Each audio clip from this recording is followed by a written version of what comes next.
Olá, meus queridos alunos do primeiro ano, tema da prova de vocês agora, métodos contraceptivos, para que a gente possa finalizar esse capítulo aí referente à reprodução humana. Quando a gente fala assim, ó, método contraceptivo, são métodos, são formas de se evitar uma possível concepção, uma possível gravidez. E alguns desses métodos, para te falar a verdade, um que é artificial e um outro que é natural, também auxiliam na prevenção das DSTs, das doenças sexualmente transmissíveis, como nós trabalhamos em sala de aula. E esses métodos contraceptivos, eles podem ser classificados em três classes. Existem os naturais, que partem apenas do comportamento, da vontade da pessoa. Existem os artificiais, em que se utiliza algum objeto, algum artifício para se prevenir a gravidez. E os métodos cirúrgicos, onde há intervenção médica para causar a esterilização do indivíduo. Então, quando nós falamos dos métodos naturais, existe a abstinência sexual. Por exemplo, ó, quando alguém está em abstinência sexual, significa que ele simplesmente não está fazendo sexo. Ou então está evitando o sexo com a penetração do pênis no canal vaginal. Dessa forma, a abstinência sexual é um método contraceptivo natural que impede, no caso, uma possível gravidez, uma vez que, segundo esse método, né, o esperma não será liberado dentro do canal vaginal, então dificilmente você vai ter uma gravidez. E também, como não vai haver a introdução do pênis no canal vaginal, dificilmente você vai ter a transmissão de alguma DST. Então, só frisando com vocês, abstinência sexual é quando simplesmente não há sexo, ou então faz-se a opção de não realizar sexo com penetração, ou seja, não há introdução do pênis no canal vaginal. Agora, outro método natural seria o coito interrompido, onde, durante uma relação sexual sem o uso do preservativo, antes da ejaculação, antes da liberação do sêmen, do esperma, o homem retira o pênis do canal vaginal e ejacula externamente ao corpo da mulher. Dessa forma, né, dificilmente você vai ter também a gravidez. Porém, é sabido que antes da liberação do esperma, você vai ter a liberação, no caso, né, de um líquido transparente, que é o líquido bulbo-uretral, abordado na videoaula passada, que passa na uretra fazendo a limpeza, uma vez que pela uretra do pênis sai também a urina, que pode deixar o canal uretral ácido, matando os espermatozoides. E esse líquido, que é liberado antes da ejaculação, ele limpa a uretra, porém ele pode conter também espermatozoides, em menor proporção, mas pode ser que ocorra uma gravidez dessa forma. Porém, esse método aqui, nós falamos que ele é um método contraceptivo, porém é um método falho, ou seja, ele é pouco eficiente por conta desse líquido bulbo-uretral. Outro método natural seria a tabelinha. O que é a tabelinha? A partir do ciclo menstrual, a mulher evita ter relações sexuais durante o seu período fértil. Nós sabemos que o primeiro dia da menstruação é o primeiro dia do ciclo menstrual.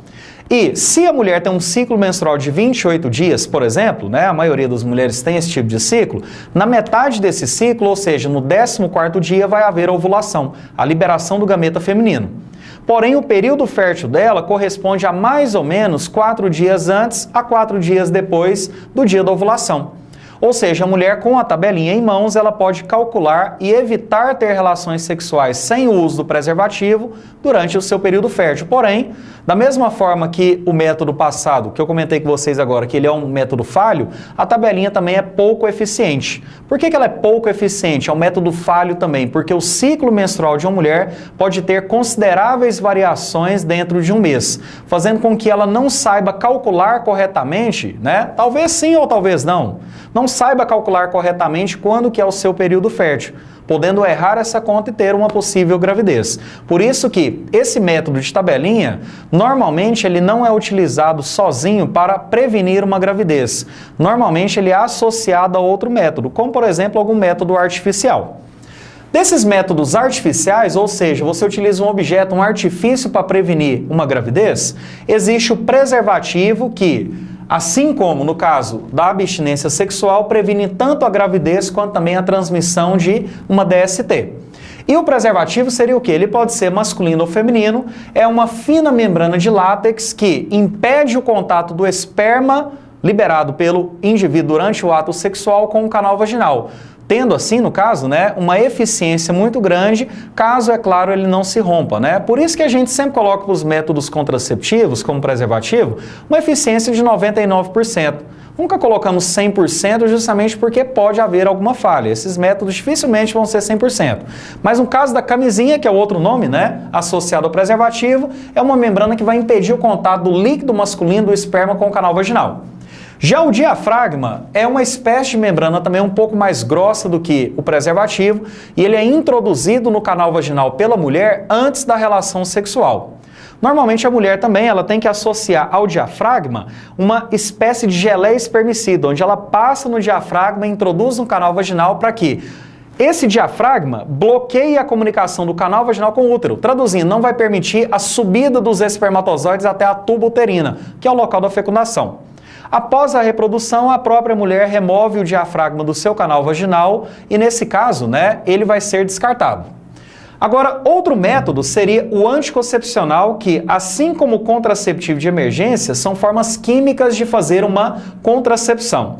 O anticoncepcional de uso regular, normalmente ele contém certas doses do hormônio progesterona, o que inibe a secreção do hormônio LH, que você sabe que é o responsável pela ovulação.